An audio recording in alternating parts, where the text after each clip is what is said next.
주보에 있는 내용을 참고하시고요. 그냥 눈으로 읽으시면서 내용을 쭉 따라오셔도 좋고요. 거기에 생각나는 대로 메모하시면서 보셔도 좋습니다.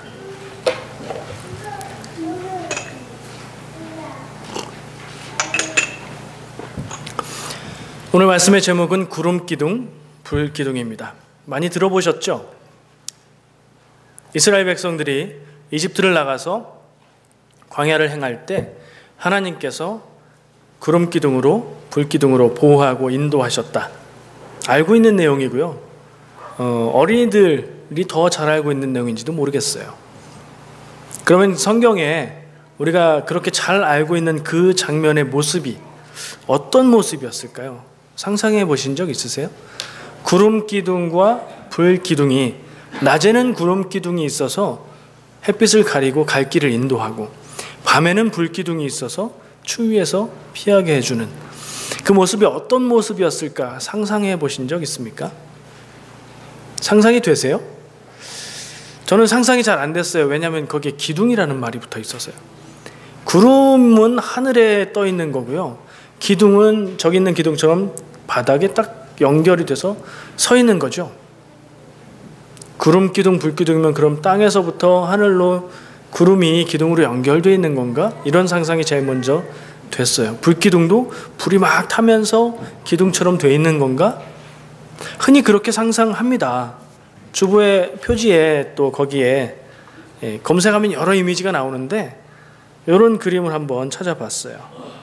구름으로 기둥을 이루어서 갈 길을 인도하고 햇빛에서 보호해주고, 또 불로 밤을 밝히고 추위에서 보호해주는 그 하나님의 보호하심, 구름기둥, 불기둥.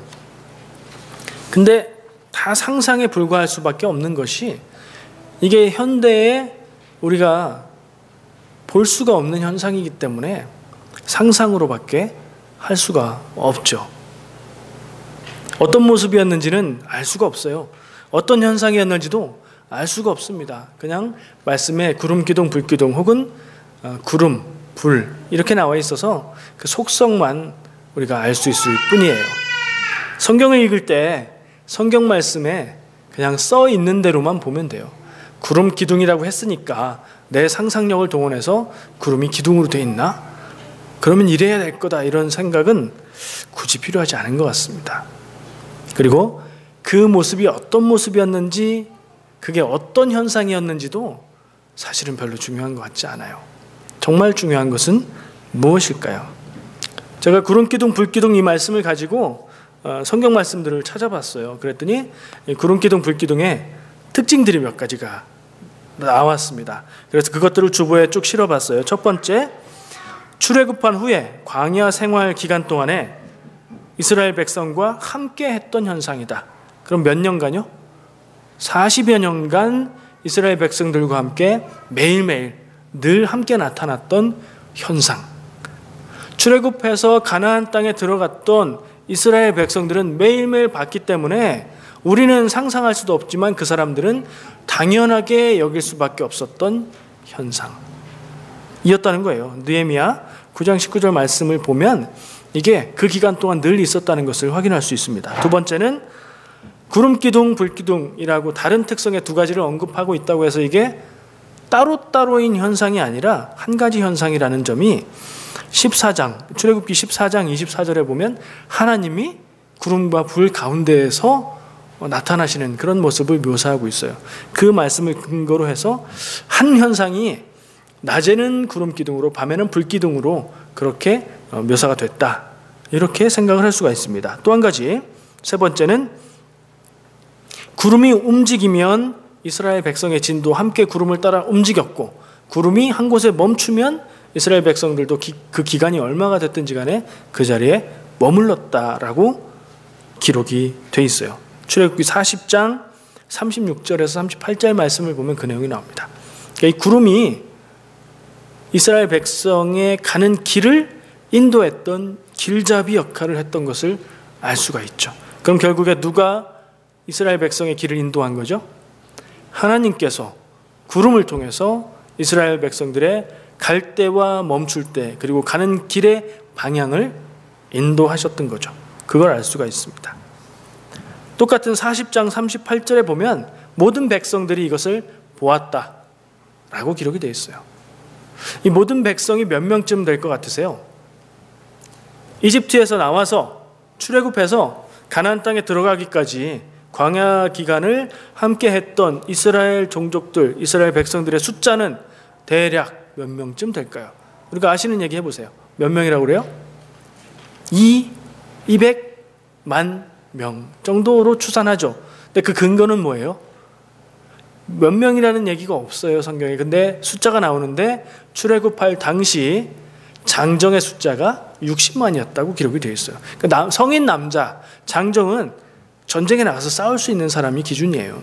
성인 남자가 60만 명이면 그러면 최소 작게 잡아도 100만 명 이상, 많이 잡으면 300만 명, 200만 명 이 정도는 볼 수 있는 200만 명 정도가 적정선이다라고 판단을 하는 거죠. 아이들과 노인과 여자들을 합하면. 자, 그 인구가 광야에서 40년을 돌아다니면서 살았다고 얘기하는데 그 길을 하나님의 구름 기둥과 불 기둥이 인도했다는 거죠. 그리고 또 한 가지 마지막 특성은 이 구름이 이동했다는 겁니다. 그 특징은 14장 19절 바로 다음 장에 나오는데 홍해바다를 앞두고 이스라엘 백성이 가고 있을 때 이집트에서 군대가 쫓아와서 그들을 죽이려고 하죠. 그때 천사가 이동해서 구름이 같이 이동해서 진의 뒤를 막아서 그 사이를 갈랐다고 기록이 되어 있어요. 그러니까 이 구름 기둥, 구름은 이동했어요.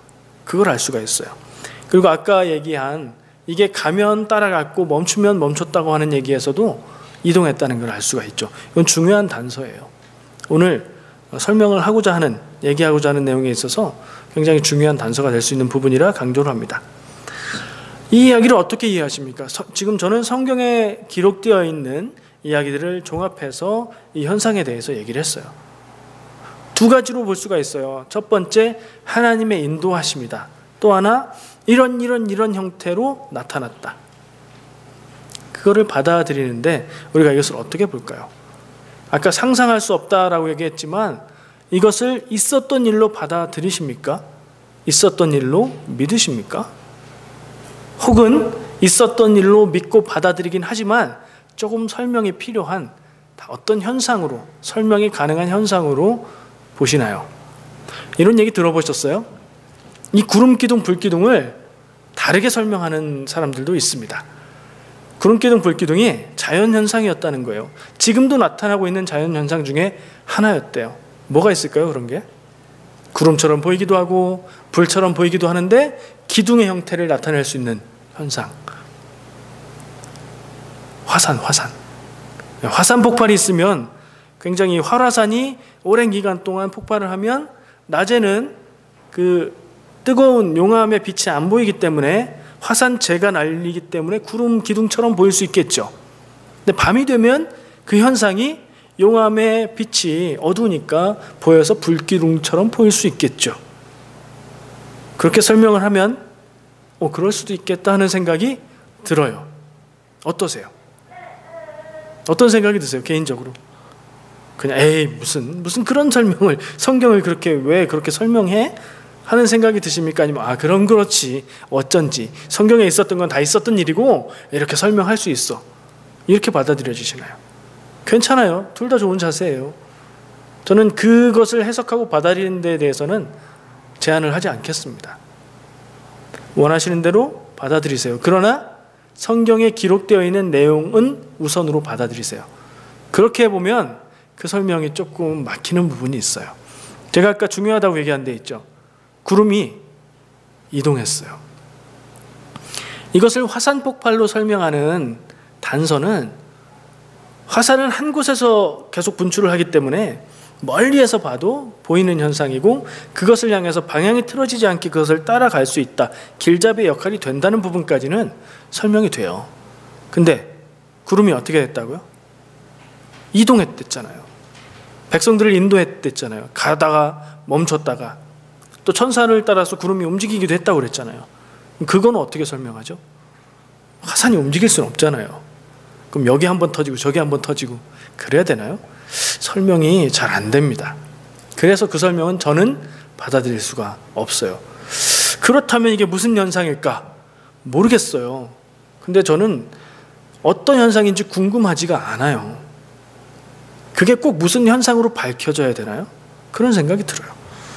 얘기하는 김에 조금 더 얘기를 해볼게요. 이스라엘 백성들이 탈출해서 가면서 제일 처음 만나게 되는 역경이 있습니다. 홍해 바다를 만나요. 근데 왜 그 홍해 바다를 만났을까요? 하나님이 인도하시는 구름이 그 길로 인도했어요. 근데 거기에 설명이 있어요. 블레셋과 가까운 곳으로 가는 길이 가까운 길인데 그곳으로 가면 전쟁이 있을 것이고 전쟁을 만나면 이 백성들이 두려움에 돌아가려고 할 것이기 때문에 다른 길로 인도했다고 되어 있어요. 근데 그 길은 홍해를 앞두고 있는 길이었어요. 바다가 가로막고 있는 길, 넘어갈 수 없는 길이었어요. 근데 어떤 사람도 그 홍해를 다르게 설명합니다. 왜냐하면 그런 이유가 또 있어요. 한글 성경에는 홍해라고 그 바다의 이름이 딱하니 써 있지만 히브리 성경에는 홍해라고 되어 있지가 않아요. 얌숲이라는 단어로 써 있어요. 이 얌숲은 바다의 이름이 아니에요. 여러 가지로 해석될 수 있는데 그 중에 숲이라는 먹는 숲 생각하지 마세요. 얌으로 만든 숲 아닙니다. 히브리어예요. 이 숲이라는 단어는 갈대로도 해석될 수도 있고 바다에 있는 해초로도 해석될 수 있는 단어래요. 그래서 이 얌숲을 숲이라는 말을 갈대로 해석해서 갈대 늪이다. 원문에는 그렇다. 그런데 그게 번역되는 과정에서 갈대 바다가 아닌 홍해가 됐다. 영어 단어를 보면 그렇게 생각하기가 쉬워요. 갈대 리드잖아요. 리드 씨가 이가 하나 빠져서 레드 씨가 된 거 아니냐. 그렇게 얘기를 하기도 합니다. 그렇게 생각할 수 있어요. 그렇게 설명할 수 있어요. 근데 성경에 한번 비춰봐야 돼요. 안 맞는 부분이 있어요. 이스라엘 백성들이 홍해를 건너가는데 그 전날 밤부터 하나님이 일하세요. 하나님이 동풍을 통해서 밤새도록 그 바다를 마르게 하셔서 길이 나게 하셨다. 그렇게 기록이 되어 있어요. 기억나시죠? 그리고 바다를 백성들이 건너가는데 좌우에 물이 벽을 이루었다. 이런 말씀도 있어요. 그럼 갈대 바다는 거기에 맞지가 않죠. 성경을 가지고 성경을 볼 때는 이게 설명이 돼야 되는데 그 부분이 설명이 안 돼서 이 갈대숲이다라는 부분은 갈대늪이다라는 부분은 못 받아들이겠어요. 저는. 그럼 뭐냐? 뭐긴 뭐예요. 바다를 건너갔다고 그냥 보는 거죠. 다른 설명으로 이해해도 좋습니다. 거기에 핵심은 또 달라요. 핵심은 진짜 바다가 갈라져서 길이 되었느냐? 그것도 하나님이 역사하신 거로 받아들이면 되지만 그것보다도 하나님이 이스라엘 백성을 보호하시고 인도하셨다. 그게 핵심입니다. 그걸 놓치면 그 어떤 설명을 해도 소용이 없고요. 그 믿음을 갖고 있다면 어떤 설명으로 받아들여도 괜찮아요. 저는 그렇게 봅니다. 우리가 삶을 살면서 여러 가지 경험을 합니다. 근데 어떤 때는 정말 이건 하나님이 인도하셨구나. 이런 입술에 고백이 나올 때가 있어요. 저는 옛날에 제가 운전하는 얘기 자주 하잖아요. 운전하다가 정말 위험한 경우를 아무 생각 없이 모르고 지나쳤는데 그 뒤에 깨닫게 된 거예요. 그럼 정말 하나님이 살리셨구나 하는 고백을 하게 되는데 만약에 다른 사람이 그 모습을 봤다면 그냥 우연히 위험할 수도 있는 장면에서 그냥 지나간 거라고 얘기할 수 있겠죠. 이스라엘 백성들은 하나님이 함께 하시고 하나님이 인도하시고 하나님이 초자연적인 능력을 통해서 우리를 보호하고 계시다는 것을 알았고 그렇게 믿었고 그렇게 깨달았고 그것을 따라서 살았어요. 그렇게 40여 년 광야 생활을 했고 그래서 이집트의 노예로서의 삶이 아닌 하나님의 백성들로 변화될 수 있었어요. 그 믿음이 그들을 그렇게 변화시켰어요. 그게 신앙의 고백이에요. 그게 믿음의 말이에요. 제가 딱 한 번 얘기한 적이 있는데 제가 학생 때 고3 때 신학대학을 가기로 결단을 했어요. 근데 그때는 제가 선택한 거라고 생각했어요. 좀 신앙을 알고 믿어야 되겠다. 목회자가 되겠다 이런 목적이 아니라 알고 믿어야 되지 않겠냐 하는 생각에서 선택했어요. 그때는. 근데 나중에 지나서 돌아보니 하나님이 나를 그렇게 인도하셨구나 고백하게 됐어요. 신앙 고백의 언어는 그런 거예요. 남들은 다르게 볼 수 있지만 나는 확실하게 믿고 나는 하나님이 하셨다는 것을 느끼고 경험하고 깨닫고 그것을 붙잡고 사는 게 신앙의 고백이에요. 다른 사람들이 보면 우스워 보일 수도 있겠죠. 말도 안 되는 걸 믿는다고 할 수도 있겠죠. 그러나 우리의 삶에는 그것이 능력이고 우리의 삶의 근거가 거기 있게 되는 것, 그것이 신앙 고백입니다. 여러분들은 어떤 믿음의 고백, 신앙 고백을 가지고 계십니까? 정말 중요한 사실은 구름기둥, 불기둥이든 홍해든 이 사건에서 진짜로 중요한 것은 아까 말했듯이 하나님이 하나님의 백성을 인도하셨다는 거예요. 우리가 믿는 하나님은 어떤 하나님이시죠? 온 우주를 창조하시고 모든 것을 만드셨으니 모든 것을 능히 주관하실 수 있는 분이죠. 그분이 우리의 삶을 바라보고 인도하고 계신다면 우리의 삶의 모든 일들을 하나님이 주장하신다고 고백하는 게 맞죠. 근데 믿음이 없는 사람은 모든 것을 우연으로 돌립니다.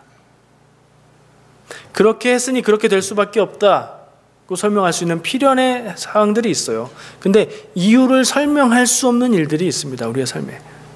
우리가 가진 지식으로, 우리가 알고 있는 생각으로는 왜 그런지 밝힐 수 없는 일들이 있어요. 왜 그게 그렇게 됐을까?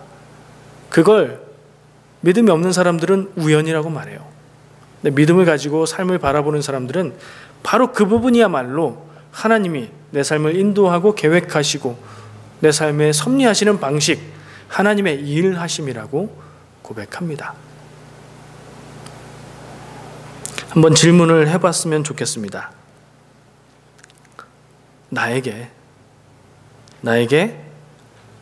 이스라엘 백성들이 느꼈던 것 같은 하나님이 인도하신다는 의심의 여지가 없는 확실한 구름기둥, 불기둥 같은 경험, 증거가 있는가? 한번 생각해 보시죠. 내 삶에 그런 하나님의 역사하심이 있었나? 그리고 그 역사하심을 통해서 내가 믿음을 갖고 확신을 갖게 된 고백과 확실한 증거가 있는가? 있으십니까? 있으실 거라고 믿어요. 그거 없이는 우리가 믿음으로 살기가, 신앙을 지키기가 쉽지 않아요. 그런데 안타까운 게 있어요. 아마 누구에게나 다 똑같이 적용이 될 수 있을 것 같아요. 하나님이 나를 인도하셨고 하나님이 내 삶을 주장하셨고 그때 그 순간 하나님께서 그렇게 해 주셨다라는 경험과 고백은 있는데 다시 내 앞에 어려움을 만나게 되면 그때 그렇게 하셨던 하나님이 생각나기보다는 누구한테 얘기해서 도움을 받지? 누구한테 이걸 좀 풀어달라고 하지? 어떻게 해야 이걸 해결할 수 있지? 하는 생각 먼저 드는 게 또 많은 일, 우리가 경험하는 일 아닌가요?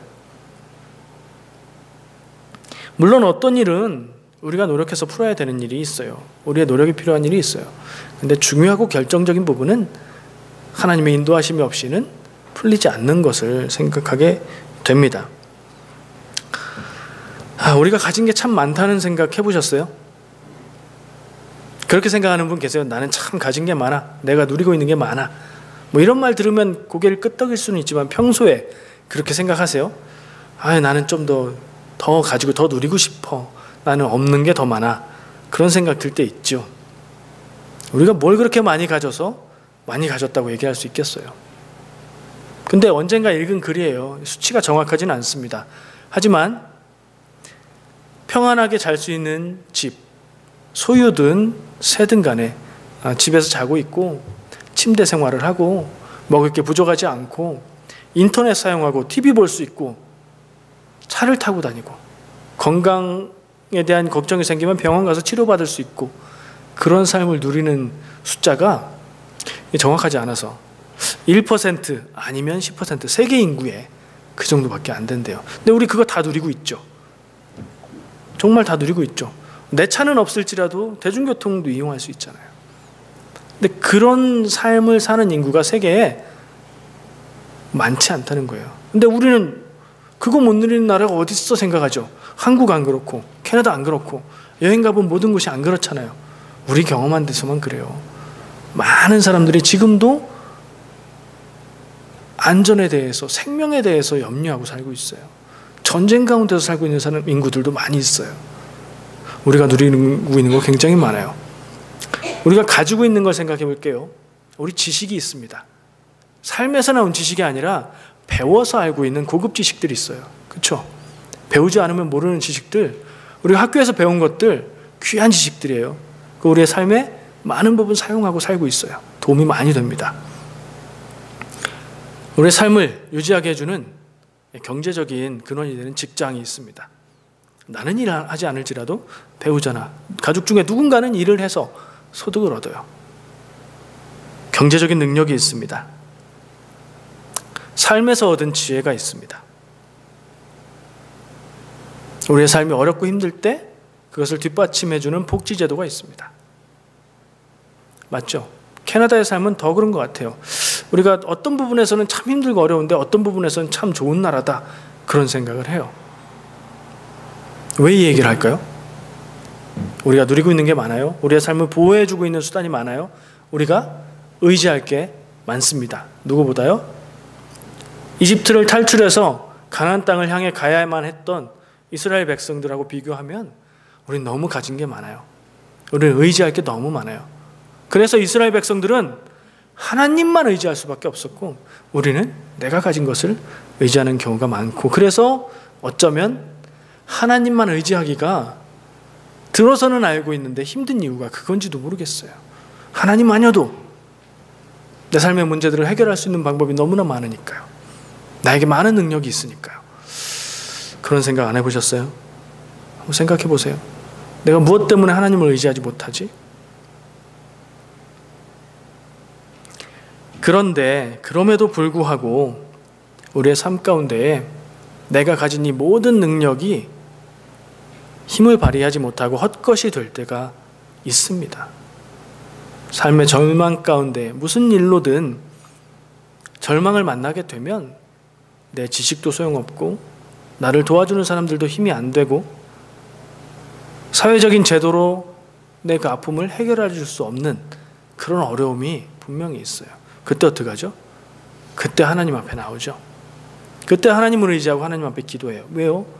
다른 의지할 수 있는 게 없으니까. 하나님밖에 없어요, 그때는. 그게 광야 생활이에요. 이스라엘 백성은 그런 광야 생활을 40년간 살았고, 그 가운데 인도하시는 하나님의 인도하심을 늘 경험했기 때문에 하나님의 백성으로 변화됐어요. 근데 그럼에도 불구하고 사사시대를 보면 하나님을 의지하기보다는 안정된 삶과 다른 우상들과 다른 것들을 의지하는 백성들로 갈 수밖에 없었어요. 그럼 우리의 환경은 하나님을 의지하는 데 있어서는 더 열악하다고 볼 수도 있어요. 근데 또 한 가지 다행인 것은 우리가 광야 같은 생활을 하고 있다는 점이에요. 어떤 점에서 그럴까요? 이민 생활이 광야 같다는 생각 해보셨어요?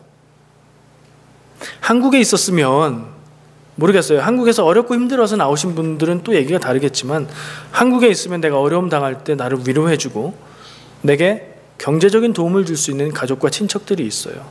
친구들이 있어요. 그런 거 여기는 없어요. 그렇죠? 이민 생활 가운데 어떻게 더 하나님이 보내주셔서 만나기도 하지만 그 제한이 많아요. 그리고 우리가 살아왔던 환경과 달라서 고생스러운 점도 많이 있어요. 그래서 저는 이민 생활을 몇 년 경험하면서 이민 생활이야말로 믿음이 성장할 수 있는 좋은 토양이다. 고생도 하고 어렵기도 하고 막 그렇기도 한데, 그런 가운데서 우리의 믿음이 한국에 있을 때 삶과는 다르게 성장하는 것을 봤어요. 그래서 이민 생활이 광야 생활 비슷하다. 없는 게 많다. 우리가 마음대로 사용할 수 있는 도구들이 별로 없다. 그런 생각을 했습니다. 그리고 그래서 한편으로는 하나님을 더 의지하게 되고 하나님이 역사하시는 경험을 더 하게 되고, 그래서 믿음이 자라고 믿음으로 살아갈 수 있는 그런 삶이지 않나 생각을 해봤어요. 그러면 광야와 같은 이민 생활을 통해서 고생하는 게 우리의 믿음이 자람에 있어서는 축복이죠. 삶에 있어서는 고생인데 그 고생이 축복이 되는 것을 경험하게 돼요. 언제나 마찬가지예요. 삶의 고난은 믿음에 있어서는 축복인 경우가 많습니다. 안 그러면 좋아요. 평안하면서 믿음이 온전하고 좋은 믿음을 가질 수 있으면 좋아요. 근데 고생하면서 믿음이 자랄 수 있어도 괜찮아요. 고생하면서 믿음을 잃으면 그게 손해죠. 우리가 믿음을 얻으면 세상에서 가장 귀한 것을 그게 얻는 것인 줄 믿습니다. 질문으로 마치려고 합니다. 한번 스스로 질문을 던져보세요. 꼭 신앙적인 답이 아니어도 좋습니다. 나에게 가장 소중하고 가장 중요한 게 무엇인가? 뭐예요? 대답 안 하셔도 되고 생각해 보세요. 내가 정말 모든 것 다 잃어도 이것은 지켜야 되는 가장 중요하고 소중한 게 뭔가? 은행에 있는 내 계좌가 떠오르세요? 혹은 내가 정말 좋아하는 어떤 물건 생각나세요? 아니면 내가 사랑하는 사람들이 생각나세요? 가족들 생각나시죠? 더 깊이 생각해 보면 말씀 전하는 중에 하는 질문이니 뻔한 답이죠. 믿음으로 구원받는 삶이 생각이 나야 자연스러워요. 정말 우리에게 믿음으로 구원받는 삶이 제일 중요하고 첫 번째인가 한번 질문을 해보시면 좋고요. 그 다음 질문이 있습니다. 구원이든 혹은 다른 나한테 아주 중요한 무엇이든 간에 그것을 지키기 위해서 바라보고 의지해야 될 것은 무엇인가? 정말 필요할 때에 구해주지 못하고 힘이 되지 못하는 의지할 것들이라면 소용없는 거죠. 정말 필요할 그때에 우리가 의지해야 될, 바라보아야 할 대상은 무엇인가 생각하면서 말씀을 마치고 싶습니다. 기도하겠습니다. 사랑해 주님 감사합니다. 오늘 주신 말씀